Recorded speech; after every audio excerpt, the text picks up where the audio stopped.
안녕하십니까, 책돌이입니다. 오늘 소개해드릴 책은 크리에이팅 머니입니다. 저자는 사나야 로만 듀앤 패커입니다.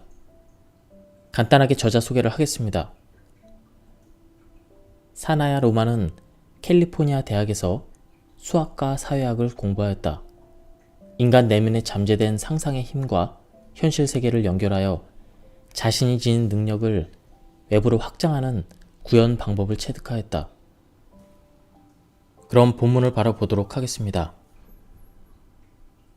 생각이 현실을 창조하므로 큰 뜻을 품고 사고력의 한계를 극복하는 법을 배운다면 훨씬 더 나은 삶을 창조할 수가 있다.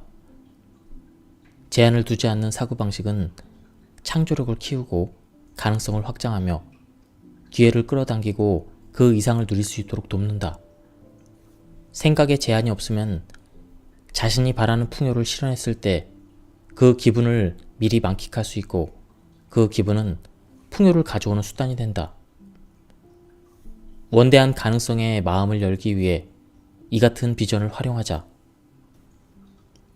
제한 없는 사고방식은 더 크게 그려놓은 삶에 나를 연결시키고 이상적인 자아라는 비전과 만나게 한다. 무한한 사고력은 잠재력을 실현할 수 있도록 도와준다. 위대한 일은 모두 비전에서 출발한다. 잠재력을 발휘하려면 꿈이 실현된 결과를 그려봐도 좋을 것이다. 꿈과 공상이 잠재력을 일깨워주기 때문이다. 꿈을 꾸는 데는 이유가 있다. 꿈은 현실에서 이상적인 방향으로 인도하는 통로이다. 성취할 수 있는 기능성, 그것을 점차 키우고 원대한 포부와 꿈을 가져야 한다. 사고력을 키우면 상상력도 개발된다. 상상력의 범위는 생각보다 훨씬 방대하다. 상상력은 영혼을 연결해주는 고리와 같으며 과거의 고정관념과 믿음과 두려움에 제약을 받지 않는다. 상상력을 발휘하면 물리적인 세계를 초월할 수가 있다. 자신의 한계를 벗어나 위대한 잠재력을 발휘하는 능력을 부여하는 것도 상상력이다. 상상력은 다른 차원이나 세계로 이동할 수 있으며 무한한 미래의 진로를 창조할 뿐 아니라 다양한 선택의 결과를 미리 보여주기도 한다. 가능하다는 미미한 기대만으로도 이를 창조하는 길에 들어선 셈이다. 무언가를 이룰 수 있겠다 싶으면 정말 그렇게 된다. 꿈은 마음에 간직하고 비전을 이룬 자신을 그리거나 그때의 기분을 미리 느껴보고 꿈이 실현되었을 때 남들과 주고받을 말에도 귀를 기울이며 상상해보자. 헛된 상상이나 망상이라기보다는 정말 그렇게 될 수 있겠다 싶은 그런 기분을 느껴질 만큼 상상력을 발휘하는 것이 중요하다. 더 나은 직업을 찾고 있다면 다른 사람들도 마찬가지로 자신이 원하는 직장에 취직할 거라고 믿자. 더 많은 수강생을 유치함으로써 사회에 기여하고 싶다면 이를 바라는 사람 모두 성공하는 모습을 그려보자. 그러면 자신과 이웃의 풍요를 결합하게 된다. 아울러 지구촌을 위한 번영을 그린다면 나에게 돌아올 풍요도 증대된다. 돈과 물질이 저절로 만족감을 주거나 공허한 가슴을 채워주지 않는다. 돈을 더 벌어야 평안을 논할 수 있다고 생각한다면 내면의 평안을 삶에 구현하는 것이 더 많은 돈을 끌어당기는 열쇠라는 것을 깨달아야 한다. 더욱 두둑해진 지갑이 해결할 수 있다는 활력과 평안과 자긍심은 물질과 풍요를 유인하기 위해 개발해야 할 자질이다. 돈과 물질은 부족한 것을 채운다기보다는 그저 자신을 표현하고 잠재력을 실현하는 수단인 것이다. 돈이 생긴다면 무엇이 달라질까 생각해보자. 돈벼락을 맞으면 어떤 욕구와 필요가 채워질까? 안정을 찾고 근심에서 해방되고 좀 더 소박한 삶을 살 수 있을까? 하기 싫은 일은 그만둘 수 있고 문제는 모두 해결될 것이고 마음 내키는 대로 살 수 있는 자유를 누릴 수 있을까? 지금보다 더 자주 느끼고픈 이상적인 자질이나 감정, 그것에는 어떤 것이 있는가? 돈보다는 물질이나 아이템에 더 마음이 간다면 그것이 어떤 필요를 충족시킬 수 있는가? 물질이 아니라 이상적인 자질이나 기분을 바란다면 자주 체험하고 싶은 것은 무엇인가? 이 같은 욕구는 당장이라도 충족시킬 수가 있다.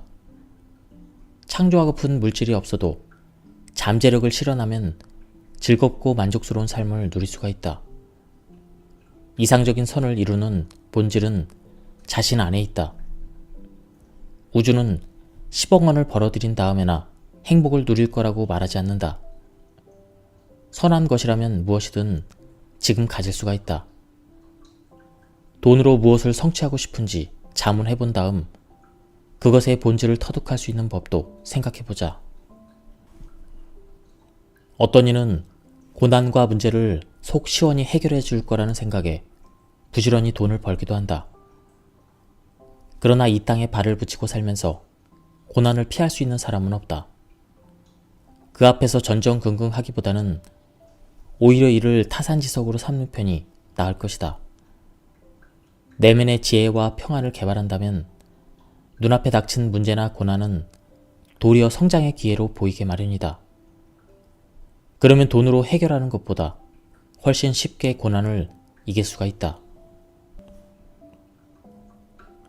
안정을 누린답시고 돈을 버는 사람이 있을지도 모르겠다. 안정은 부를 쌓는 데서 비롯한 것이 아니다. 매출이 수십억 원인 기업을 설립하고도 불안해하는 사람이 있지 않은가? 사실 안정을 누리는 법을 터득하지 못한 사람은 돈이 많아질수록 불안과 두려움이 증폭될지도 모를 일이다.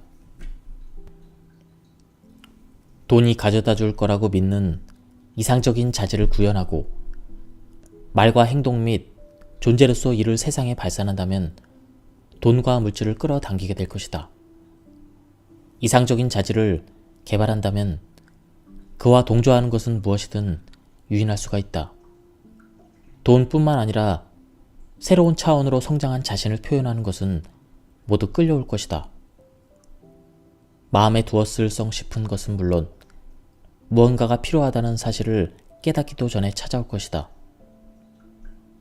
애당초 바라는 것보다 더 나은 것을 끌어당기고 주변의 모든 것이 자아와 조화를 이룰 것이다. 15년간 10억 원을 벌어 퇴직 후에 편안한 삶을 누리겠노라 다짐했던 사람이 있었다. 어느 날 그는 해가 바뀔수록 목표와는 점점 더 멀어지고 있다는 사실을 깨달았다. 부자가 될 수 있다는 노하우란 노하우는 모두 써봤다. 투자도 적잖이 해보고 둘째 가라면 서러울 만큼 직장에서도 열심히 근무했고 퇴직을 위해서 저축도 해두었다. 그러다 문득 10억 원이 무엇을 가져다 줄지 고민해보니 느긋한 삶과 마음에 맞는 일을 할 수 있도록 자유를 줄이라는 결론을 내렸다. 마침내 그는 돈부터 벌려 하지 않고 느긋한 여유와 적성에 맞는 일부터 찾기로 했다. 돈을 기다리다가는 평생 그렇게 살지 못할 것만 같았다.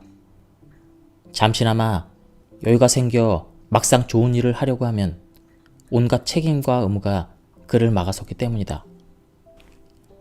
몇 가지 요령에 따라 긴장을 푼 뒤 그는 자아 존중이라는 자질을 길러야겠다고 마음먹었다. 자아 존중이 자신에게는 무슨 의미가 있을지 묵상하고 덕분에 혼자만의 시간을 갖고 취미를 즐길 수 있다는 것을 깨달았다. 그는 소식적 좋아했던 악기를 연주하기 시작했다. 혼자만의 시간이 늘자 아름다운 멜로디와 가사 몇 편이 불현듯 떠올라 이를 쪽지에 적어두었다. 음악에 정을 붙이면서 삶의 다른 영역에도 창조력이 물꼬가 트였다. 자신을 좀 더 존중하게 되었고 회사에서 승진한 이후에는 높은 연봉을 제시한 타사로 직장을 옮기기도 했다. 결국 그는 영화 회사의 자작곡을 팔아 돈방석에 앉았다. 자존중이라는 자질을 개발함으로써 물질뿐만 아니라 멋진 많은 일을 창조해냈다. 본질을 알면 원하는 것을 이루어내는 방편은 얼마든지 있다는 사실을 알게 된다. 새 자동차를 사는 본질적인 이유가 안전한 교통수단이라면 이를 창조해낼 방법은 자동차를 구입하는 것 말고도 아주 많이 있다. 원하는 것의 본질을 모른다면 지금 몰고 있는 차량보다 더 안 좋은 자동차를 살 수도 있다. 새 자동차를 뽑고 싶어하는 어느 여성은 고장이 잦아 밤에 운전하기가 두렵다고 하소연했다. 차가 마음에 들진 않지만 그렇다고 돈을 쓰고 싶은 것도 아니었다. 그러나 안전을 위해서 차량 구입이 불가피하다고 마음을 굳혔다. 그녀는 정신을 집중하여 차를 그리며 본질, 즉 안정성을 끌어당겼다. 그랬더니 아니나 다를까 차가 말썽을 일으키지 않더라는 것이다. 차는 몇 년 후에 바꿨다고 한다. 예상은 빗나갔지만 비전의 본질은 금세 그녀를 찾아왔다. 무언가를 갖고 싶지만 아직 손에 넣지 않았다면 필요한 본질을 찾아보자. 설령 형상이 기대했던 바와는 다르더라도 영혼은 욕구의 본질을 깨닫게 할 것이다. 본질은 이미 우리를 기다리고 있어 이를 의식하기만 하면 될지도 모른다. 내면의 목소리는 이상적인 선으로 안내한다. 희망사항 및 두려움과 내면의 안내를 구별하는 것은 스스로 풀어야 될 과제이다. 어떤 욕구에 마음이 가고 이를 따를 것이 즐겁다면 이는 내면의 안내일 가능성이 크다. 그러나 소망하는 결과에 현실성이 부족하거나 이루어질 수 없는 희망 같다면 그것은 가슴이 시킨 것이 아닐 확률이 높다. 내면의 감각을 존중하되 여유를 갖고 면밀히 확인할 필요가 있다. 과연 가슴이 시키는 일인가? 선하고 옳은 일이라 생각되는가? 그저 희망사항에 불과한 것은 아닐까? 이렇게 자문해보는 것이다. 영혼은 기분과 생각을 통해 말을 건다. 따라서 그 기분과 생각을 의식할 수 있다면 내면의 목소리를 좀 더 수월하게 따르고 개발할 수가 있다. 평소의 생각과 기분이 다르다면 주의를 기울여보자. 내면의 메시지에 순응하고 피드백을 줄곧 지켜본다면 내면의 안내는 더욱 향상된다. 매점에 가려고 집을 나서기 전 매점이 열렸는지 전화로 확인해보고 싶은 생각이 들 때가 있다. 평소에는 그런 적이 없어 이런 기분을 무시하고 가지만 혹시 몰라 전화를 해보면 인테리어를 바꾸려고 영업을 잠시 중단했다는 대답을 들을 수도 있다. 기분과 생각에 주의를 기울이고 그에 순응하는 습관을 기르면 내면의 안내를 감지하기가 쉬워진다. 무언가 필요하다는 것을 의식하기도 전에 그것을 수월하게 구현하려면 기분과 내면의 메시지를 따르면 된다. 왠지 내키지 않으면 아니오라고 하고 마음이 끌릴 때는 예라고 대답하는 연습을 시작하자. 이 일을 할 때 기분은 어떤가? 즐겁게 할 수 있는 일인가? 의무라서 하는 것은 아닌가? 이렇게 스스로 물어보자. 기쁨과 즐거움과 자애는 항상 유익한 방향으로 인도한다는 것을 믿어보자. 경고 메시지를 들려주는 내면의 안내는 대개 정서를 통해서 오는데 그럴 때는 왠지 마음이 불안해지거나 명치가 불편해지기 일쑤이다. 계획은 세웠지만 이를 실행할 때마다 또는 생각할 때마다 걱정과 긴장감이 엄습한다면 주의를 기울여야 한다. 평소의 기분을 알고 그와는 사뭇 다른 우려나 근심에 주의한다면 이 같은 안내를 뚜렷하게 느낄 수가 있다. 이상적인 지침이 되는 내면의 정서적인 메시지와 일반적인 두려움을 구분하는 요령을 습득해야 한다. 명상하는 시간을 가질 때마다 내면의 안내는 더욱 발전할 것이다. 이를 개발하고 싶다면 가만히 앉아서 긴장을 풀고 삶을 관조하는 시간을 자주 갖는 것이 좋다. 창조적인 활동이나 운동을 해도 그러한 직관을 불러일으킬 수가 있다. 그림을 그리거나 악기를 연주하거나 음악을 창작하거나 달리기나 수영을 하다가도 예기치 못했던 통찰력을 얻을 수가 있다. 내면의 안내에 순응하자. 듣고도 못 들은 척 매번 회피한다면 내면의 안내를 의식하기가 점점 어려워질 것이다. 불현듯 떠오른 아이디어를 일일이 분석하지 말자. 이를테면 이 발상이 새로운 진료를 창조할지, 수익성은 좋을지, 노후까지도 책임을 져줄지 등 이런 것들은 따지지 말아야 한다. 생각은 씨와 같다. 처음 싹이 틀 때는 그것이 어떤 모양으로 자라게 될지는 알 수가 없다. 단지 즐거운 충동을 따르다 보면 아이디어는 가장 유익한 쪽으로 구현될 것이다. 내면의 안내를 개발하고 따르는 방법 중 하나는 성공했던 이력을 되새겨보고 당시의 기분과 생각은 어떠했는가 스스로 묻는 것이다. 잘 샀다고 확신하는 상품 하나를 떠올려보자. 그것을 샀을 때 기분을 기억할 수 있겠는가? 그렇다면 구매를 망설였던 적도 있었을 것이다. 그때도 내면의 안내가 작동했을 것이다. 엉뚱한 데 돈을 낭비했을 때와 구매에 만족했을 때와는 내면의 감각이 사뭇 달랐을 것이다. 불미스러운 일이 벌어졌다면 과거로 돌아가 다른 방향으로 인도하려 했던 육감이나 생각을 성찰해보는 것도 좋다. 이상적인 자아는 가장 간단하고 즐겁게 결실을 맺을 수 있는 그 비결을 끊임없이 들려주고 있다. 내면의 안내를 들을 수 있도록 귀를 기울이자.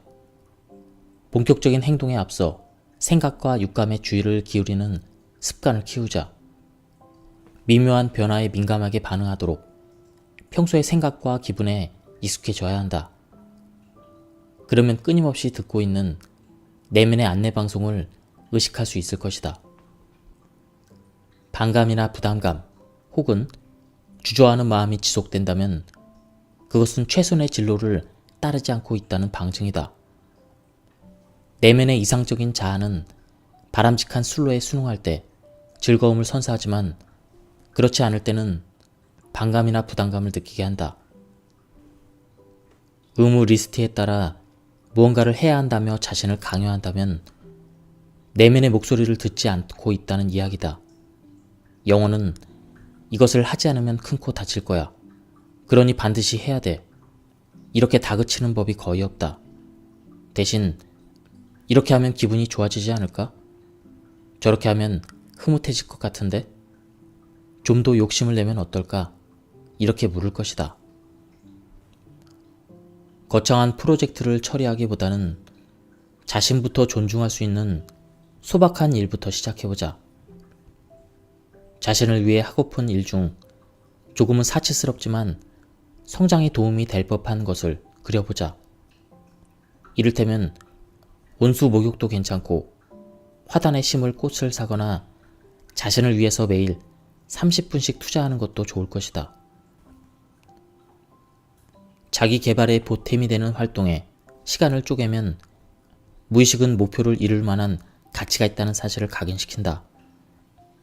작은 일을 하나씩 해나가다 보면 규모가 큰 일도 척척 해낼 수 있을 것이다. 가슴속의 피로와 기분을 존중하는 습관을 기른다면 내면의 안내를 따르는 것도 좀 더 쉬워질 것이다. 자신을 존중하지 않는 사람은 즐겁지 않은 일에도 몇 시간을 투자한다. 즐길 수 있는 일을 하고 있다면 돈 때문에 아등바등하던 직장이 더는 필요치 않다는 사실을 깨달을 것이다. 장기적인 안목으로 보더라도 애정이 가는 일을 할 때 수입도 더 많아진다. 업무의 희열을 느끼고 내면의 안내와 육감과 숭고한 비전에 순응한다면 찾고 있는 바를 쉽고 빠르게 이루어낼 수 있을 것이다. 바람직한 진로를 따르면 만사가 순조롭게 풀리기 마련이다. 물론 어떤 고난도 만나지 않을 거라는 뜻으로 말한 말은 아니다. 고난은 힘과 확신을 키우는데 유익하기 때문이다. 즐거움과 희열과 자아에 순응할 때 꿈은 기필코 이루어질 것이다. 결단력을 발휘할 때 갈피를 잡지 못하고 있다면 이렇게 자문해보자.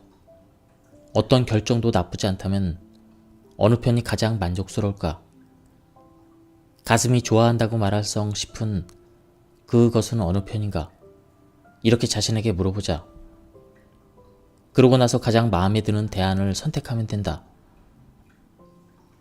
만족스러운 진로가 당장은 큰 돈을 약속하지 않는 것처럼 보이지만 장기적으로 보면 마지못해서 하는 일보다 훨씬 더 큰 수익을 보장할 것이다. 그렇다고 수익성만 감안하여 판단해서는 안 된다. 가슴이 가라는 길을 걷는다면 엄청난 풍요를 누릴 수 있을 것이다.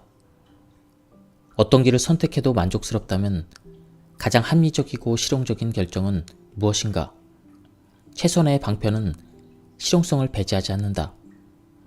그래도 별 효과가 없다면 인류에 이바지하거나 남을 도울 기회가 가장 많은 것은 무엇인가로 판단해보고, 그래도 별반 다를 바가 없다면 삶 속에서 창조하고픈 이상적인 자질은 무엇인가 생각해보자. 이를테면 평안이나 사랑, 혹은 행복 등인가 생각해보는 것이다.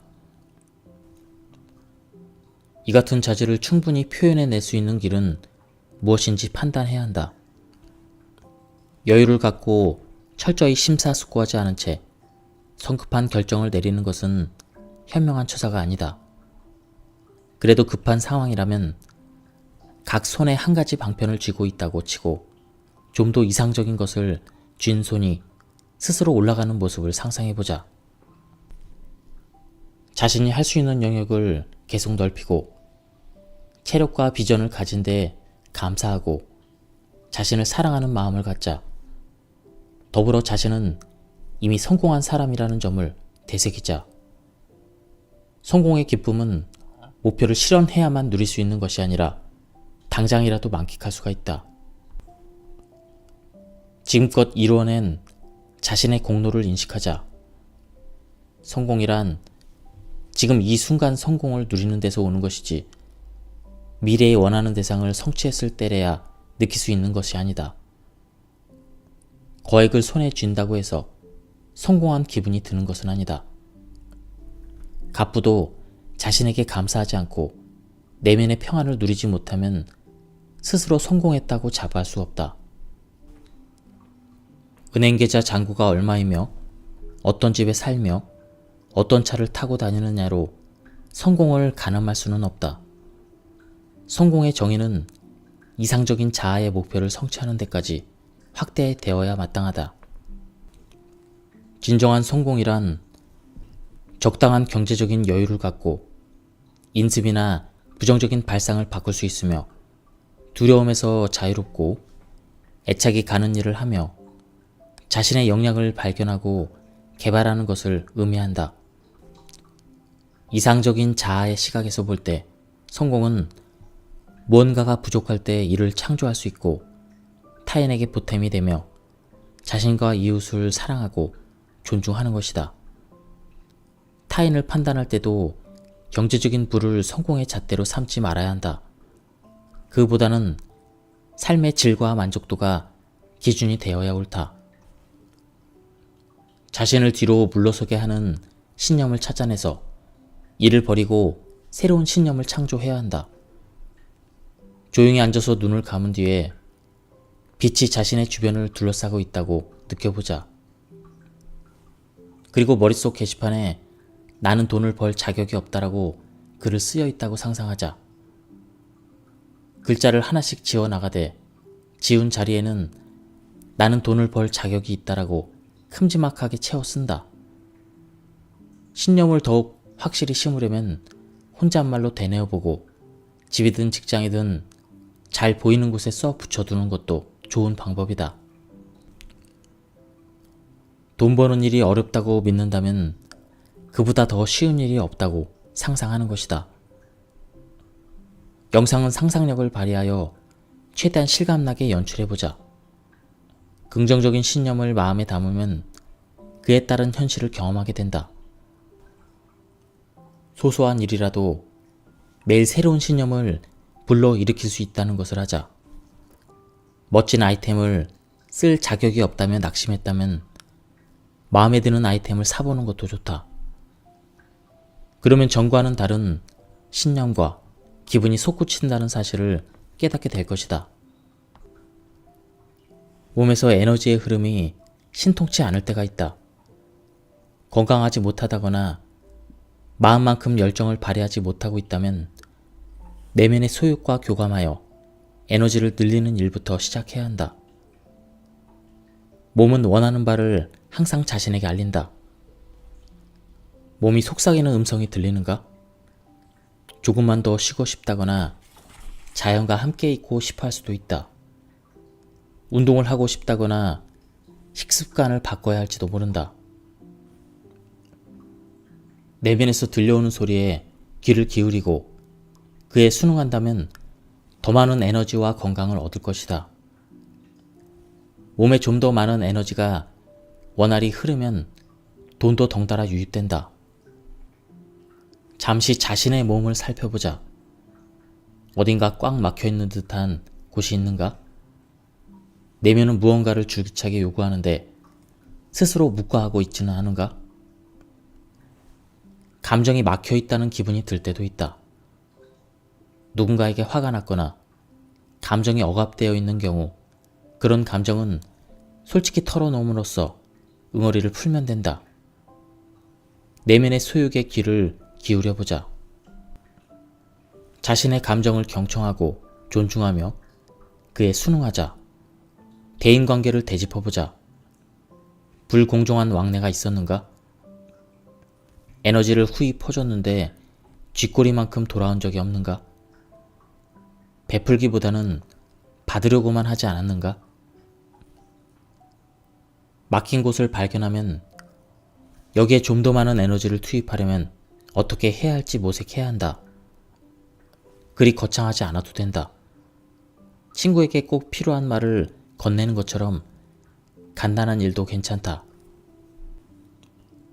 이유를 막론하고 돈을 빌렸다면 부채가 있다는 사실 때문에 풍요를 누리고 있다는 기분이 망가져서는 안 된다. 행여 빚을 감당하지 못할 성 싶거나 상환할 수 있는 한계를 초과했다고 생각한다면 부채를 쉽게 갚을 수 있었다고 자신했을 때를 기억하자. 돈을 벌 수 있으리라는 믿음 때문에 빚을 얻었을 것이다. 그 신념을 곱씹어보자. 대출을 걱정하지 말고 매달 얼마라도 즐겁게 갚아나가자. 빚이 차차 줄면서 결국 전액을 상환하게 될 자신을 상상해보자. 돈 걱정은 창조성과 명석한 사고를 방해한다. 기초 생활은 충족되어야 정말 원하는 일을 할 여건에 빨리 다다를 수 있다. 영혼은 직업의 타이틀에 관심을 두지 않는다. 직종을 막론하고 사랑으로 할 수 있다면 영혼은 성장하기 마련이다. 임시직이라고 해서 자신의 이상의 금이 간다고 생각할 필요는 없다. 먹고 사는데 빠듯하지 않아야 이웃을 효과적으로 도와줄 수 있다는 것을 깨닫게 될 것이다. 언어는 중요하다. 입에서 나오는 말에는 현실을 창조하는 힘이 있다. 우주는 긍정적인 발언에 대응한다. 당장은 좀 부족해도 넉넉하게 사는 것처럼 말하면 그와 같은 환경을 끌어당기게 된다. 또한 말은 무의식에도 영향력을 행사한다. 무의식은 그 말을 실현하기 위해 곧장 가동된다. 돈이 좀 부족한 걸? 이런 말이 무의식에 이르면 정말 쪼들리는 상황이 연출된다. 이걸 어떻게 사겠어? 이렇게 푸념하지 말고 지금은 살 때가 아니야. 이렇게 바꾸어 말하면 좋다. 사업 실패나 재정적인 어려움은 타인에게 발설하지 않는 편이 낫다. 당장 돈이 없어도 불평은 금물이다. 대신 꿈과 비전을 비롯하여 만족스러운 삶의 단면을 이야기하자. 미래를 얼마나 긍정적으로 전망하는지 공개해도 좋다. 가난한 형편은 강조하지 말고 자신감과 자부심을 역설하자. 자신을 두고 잘 나가고 넉넉한 사람이라고 소개하면 긍정적인 이미지가 상대방에 각인되고 이는 언제든지 유리하게 작용할 것이다. 돈이 없어도 있는 사람처럼 대화해야 한다. 당장은 형편이 어렵더라도 그렇지 않은 것처럼 행동하면서 오히려 풍성한 기분을 온몸으로 느껴보자. 무의식은 실상과 상상의 차이를 구별하지 못하므로 무의식은 상상을 흔쾌히 창조할 것이다. 어려움을 극복하는 데 도움이 되는 대상을 자력을 이용해 끌어당기자. 오히려 풍요의 비전을 창조하자. 그러면 세상은 조만간 그만큼 돌려줄 것이다. 조용히 앉아서 풍요를 증진시키려면 어떻게 해야 되는지 현명한 자아에게 물어보자. 아무런 답변이 없다면 풍요는 이미 접근하고 있다고 여기고 감사하는 마음을 갖는다. 원하는 목표가 실제로 다가온다는 기분을 누리며 평소대로 행동하자. 걱정하지 말자. 그것은 어떻게든 이루어진다. 걱정과 의심은 자력을 약화시킨다. 걱정과 의심이 들 때는 다른 일에 몰입하는 것도 좋다. 그러면서 좀 더 들어야 될 내면의 메시지가 있는지 수시로 확인하자. 내면의 목소리에 귀를 기울이고 목표를 이루기 위한 조치라 여기는 것은 무엇이든 해보자. 돈을 창조하기 위해 오늘 할 수 있는 일이 무엇인지 살펴보자. 마음이 평온하고 자신감이 충만할 때만 돈을 생각기로 결심했다면 자력을 증대시킬 수가 있다. 돈을 두고 걱정하는 것보다 풍요를 키우기 위해 노력하는 편이 나을 것이다. 오늘 쓸 돈이 얼마지? 이렇게 묻기보다는 오늘 창조할 돈은 얼마나 될까? 이렇게 생각하자. 돈을 창조한다와 돈이 필요하다는 그 발상은 각각 발산하는 에너지가 크게 다르다. 전자는 돈을 끌어당기지만 후자는 그렇지가 않다. 사랑하는 마음으로 돈을 쓰고 남에게 베풀 때 더 많은 돈을 끌어당길 수가 있다. 자신이 품고 있는 사랑만큼 우주의 풍요를 받아 누릴 수가 있다는 이야기다. 사랑을 세상을 향해 내보낼수록 더 많은 풍요와 기적을 돌려받을 것이다. 돈을 주고받을 때 이를 사랑의 선물로 생각하고 금전의 교환을 주변 이웃에게 사랑을 베푸는 기회로 삼자. 이웃에게는 자신이 할 수 있을 만큼 사랑을 베풀자. 이웃에게 친절하고 관대하고 사랑스러운 말씨로 대하고 무례한 사람은 용서하고 긍정적으로 생각하고 매사에 그들을 존중하자. 남을 판단하거나 비난하지 말고 매 순간 사랑할 수 있는 기회를 찾아보자. 주변 사람이 나를 사랑한다면 무슨 어려움이 있겠는가? 항상 그 반대의 상황이 문제인 것이다. 타인을 사랑하고 그와 뜻을 같이 할 때 기회와 돈과 인맥, 기적, 그리고 풍성한 사랑이 돌아올 것이다. 돈을 창조하는 데는 지출 관리도 빼놓을 수 없다. 사람들은 평소에 만족스러운 상품과 서비스, 식품 등을 산다. 대가를 지급할 때도 만족스러운 마음으로 흔쾌히 하자. 돈은 순환시킬수록 사회의 부에 기여하게 된다. 돈을 내보내는데 기분이 좋다면 돈을 끌어당기는 자력도 증가할 것이다. 지출할 때마다 돈의 순환을 배가시키고 사회를 풍요롭게 키우고 있는 것이다. 나에게 흘러 들어오는 어떤 흐름을 상상하자. 각 흐름은 나에게 금전이 유입되는 길을 열어주고 있다. 의심이 갈 때마다, 돈을 내는 것이 아까울 때마다, 그리고 번영을 믿지 못할 때마다 흐름 중 하나가 끊어질 것이다. 반면 돈의 즐거움과 사랑을 실어보낼 때 또 하나의 길이 열린다. 돈을 쓸 때는 10배의 돈이 되돌아올 것이라고 상상하자. 호주머니에서 나온 바로 그 돈이 이를 받은 기관이나 개인의 번영에 기여하고 있다는 것을 의식하자. 기쁨은 번영을 키우는 중요한 자질이다. 비록 적은 돈이라도 기쁨을 주는 쪽으로 써야 한다. 그래야 거액이 손에 들어왔을 때 이를 기분 좋게 쓸 수가 있다. 누구나 돈이 기쁨과 행복의 원천이 되기를 바란다. 하다못해 몇천 원을 쓰더라도 행복으로 이어지지 않는다면 수백만 원을 쓸 수 있다 해도 행복을 느끼지 못할 것이다. 이제부터라도 돈을 기쁨의 메신저로 키워보자. 재산이 늘면 늘수록 기쁨도 점차 배가 될 것이다. 모든 것에는 에너지가 있다. 주변에 산재된 모든 에너지는 미묘하게 감지되므로 사랑하고 소중히 여기는 물건만 주위에 놓아두자. 무용지물이나 망가진 것은 에너지를 교란시킬 뿐이다. 애물단지나 부서진 물건이 있다면 손을 봐서 주변을 조화롭고 질서있게 가꾸어도 좋다. 어느 여성은 벼룩시장을 열어서 몇 년 동안 쓰지 않는 물건을 처분키로 남편과 합의했다. 그녀는 각종 가재 도구를 조목조목 살펴보고 고마움과 즐거움을 누리게 한 물건만 남겨두고 나머지는 모두 팔아버렸다. 그러자 놀랍게도 삶은 무거운 짐을 벗어버린 듯 홀가분해지고 활력도 넘쳤다. 에너지의 짐을 처분한 것이다.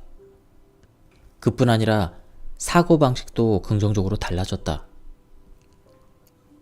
소중하고 감사히 여기는 것만 주변에 놓아두자. 그러면 차원이 다른 에너지가 되돌아올 것이다. 잠시 여유를 갖고 집을 둘러보자. 아무도 쓰지 않는 물건을 계속 쌓아두고 있지 않은가? 하나만 골라서 처분하면 어떨까? 친구에게 주거나 재활용하거나 누구에게든 팔아버리자. 훨씬 더 좋은 무언가가 내 삶 속으로 들어올 공간을 마련할 수 있을 것이다. 자신에게 감사하라고 말할 때 감사의 진정한 의미는 무엇일까? 감사란 무언가를 창조할 수 있는 자신의 힘과 능력을 인정하는 것이다. 감사는 순간 자신이 가지고 있는 것에 집중하고 주의를 기울이는 무엇이든 힘이 배가 된다.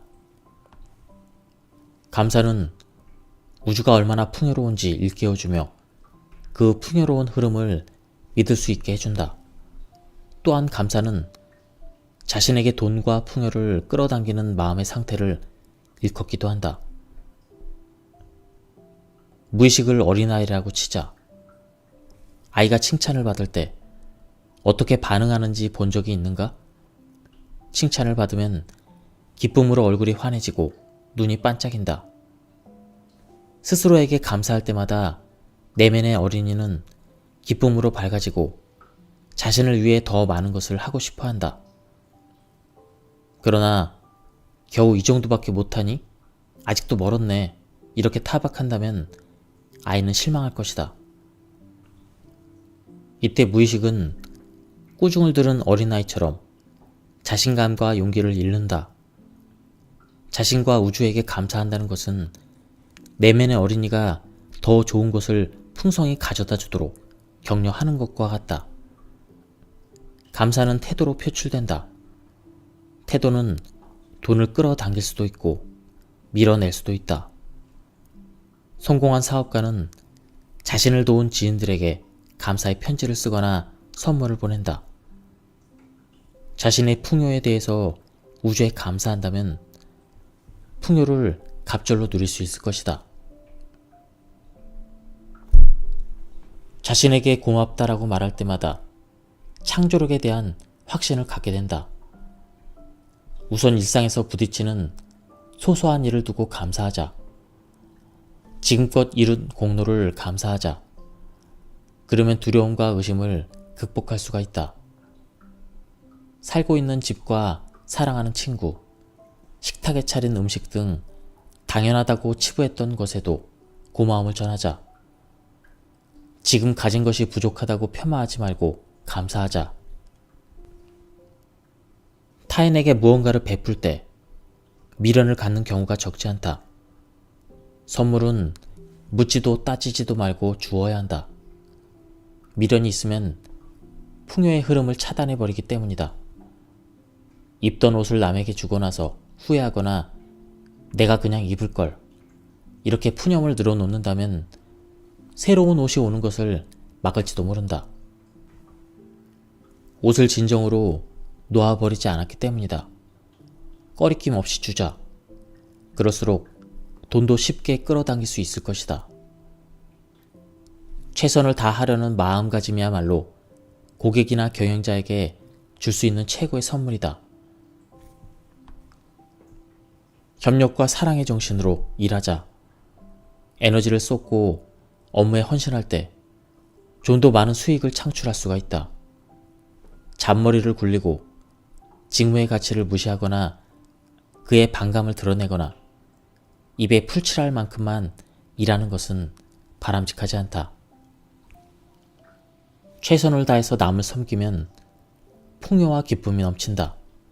섬김이란 타인의 입장을 고려하고 가장 좋은 것을 베푸는 행위를 일컫는다. 가장 밝은 표정을 세상에 비추고 순수한 마음을 가질 때 타인을 섬길 수가 있다. 지도자나 세계적인 유명인사가 되거나 인류에 이바지하기 위해 지대한 업적을 달성해야 될 필요는 없다. 의도와 의식을 갖고 사랑으로서 업무를 이행한다면 모두에게 기여하고 세상의 빛을 더할 수 있을 것이다. 섬김에 관심을 둘수록 실적은 훨씬 더 늘게 되어 있다. 이를 통해 이웃의 기쁨과 빛을 가져다 줄 대안을 모색한다면 기쁨과 빛을 맛볼 수 있을 것이다. 섬김이란 베풀 수 있는 최선을 남에게 주는 행동을 일컫는다. 이는 업무 능력이 탁월하고 남을 배려할 줄 알며 의식이 깨어 있다는 뜻이기도 하다. 또한 기쁨과 조화의 마음가짐으로 일을 처리하고 남들과 협력하려는 자세를 가리키기도 한다. 섬김은 항상 갑절의 번영으로 돌아온다. 부유함이란 천직에 필요한 만큼 부를 누리는 것을 가리킨다. 물질이 많아야 부유한 것은 아니다. 인생의 목표가 자연과 공조하는 것일 수도 있다. 통나무 오두막에서 살고 돈은 거의 쓰지 않아도 삶의 목표를 이루는데 필요한 자원이 넉넉히 쓸 수 있다면 진정한 부자이다. 이 땅에 태어난 목적을 성취하는데 필요한 만큼 자산을 확보하는 것이 중요하다. 갑부가 되어 목적이 실현되지 못하면 곤란하다. 필요한 자산을 확보하는 것은 비전을 이루고 주변의 에너지를 이상적인 질서로 바꾸는 것을 뜻한다. 저축의 최대 이점은 점차 규모가 커진 돈의 흐름과 그것이 표상하는 에너지에 익숙해진다는 것이다. 그래야 풍요를 누릴 수가 있다.